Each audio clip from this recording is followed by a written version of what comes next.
Hello friend, আজকে আমি আপনাদের তৈরি করে দেখাবো সন্দেশ। বাড়িতেই খুব অল্প খরচে অল্প সময়ের মধ্যেই তৈরি হয়ে যাবে এই লোভনীয় সন্দেশ।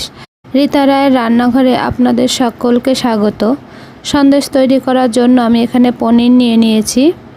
পনিরটাকে ছোট গ্রেটারের সাহায্যে গ্রেট করে নেব। সবগুলো পনির আমি গ্রেট করে নিয়েছি। এই দেখুন কি সুন্দর। এর মধ্যে আমি গুঁড়ো দুধ মিশিয়ে দেব।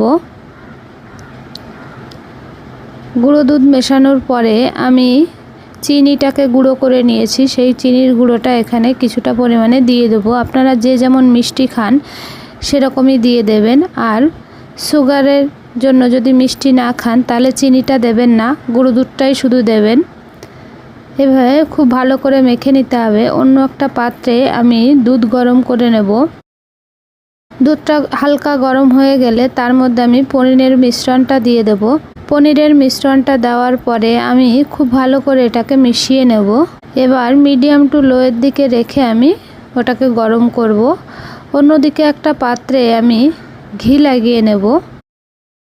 পনিরটা আমি রান্না করার পরে ওই পাত্রটাই আমি ঢেলে নেব। ওর জন্য আমি আগে থেকেই ঘি লাগিয়ে রেখেছি। এদিকে পনিরটাকে খুব ভালো করে আমি রান্না করে নেব। পনির, দুধ, চিনি সব একসঙ্গে মেখে যাবে সেরকমভাবেই রান্না করতে হবে। আর এই পনিরটা রান্না করার সময় কখনোই নাড়া বন্ধ করা যাবে না, তাহলে নিচটায় পুড়ে যেতে পারে, তাতে স্বাদটা নষ্ট হয়ে যাবে।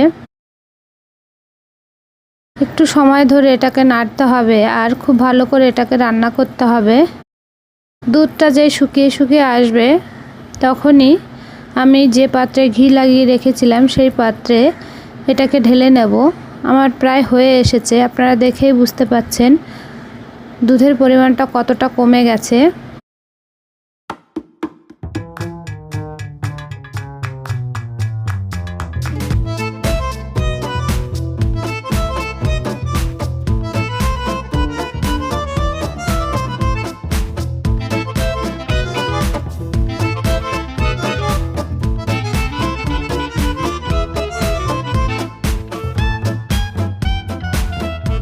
এটা আমার রান্না কমপ্লিট হয়ে গেছে।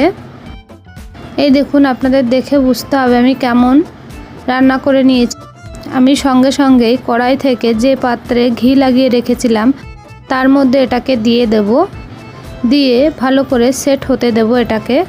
এই সময় কেউ হাত দিয়ে করবেন না, এটা খুব গরম হয়, হাতটা পুড়ে যাবে। আপনারা খুন্তির সাহায্যে বা চামচের সাহায্যে এটা করে নিতে পারেন। আমি পুরোটা এর মধ্যে দিয়ে দেব। তারপর একটা চামচ নিয়ে এটাকে একটু সেট করে নেব, খুব ভালো করে চারিপাশে সমান করে নেব। এটা ঠান্ডা হতে দেব। ঠান্ডা হওয়ার পরে আমি এটাকে পিস পিস করে নেব। রান্নাটা খুবই সহজ কিন্তু খেতে খুবই ভালো হয়। আপনারা কালাকাঁদ বলুন আর সন্দেশ বলুন, যে যেটাই বলুন না কেন, খেতে খুবই ভালো হয়। একবার হলেও বাড়িতে এই রেসিপিটা বানিয়ে দেখবেন, খুবই ভালো লাগবে। আর রেসিপিটা যদি ভালো লেগে থাকে আমার চ্যানেলটি সাবস্ক্রাইব করবেন, লাইক করবেন, কমেন্ট করবেন। এই দেখুন, আমি একটা আপনাদের ভেঙে দেখাচ্ছি কত সুন্দর হয়েছে। এই রান্নাটা দেখার জন্য আপনাদের সকলকে অসংখ্য ধন্যবাদ।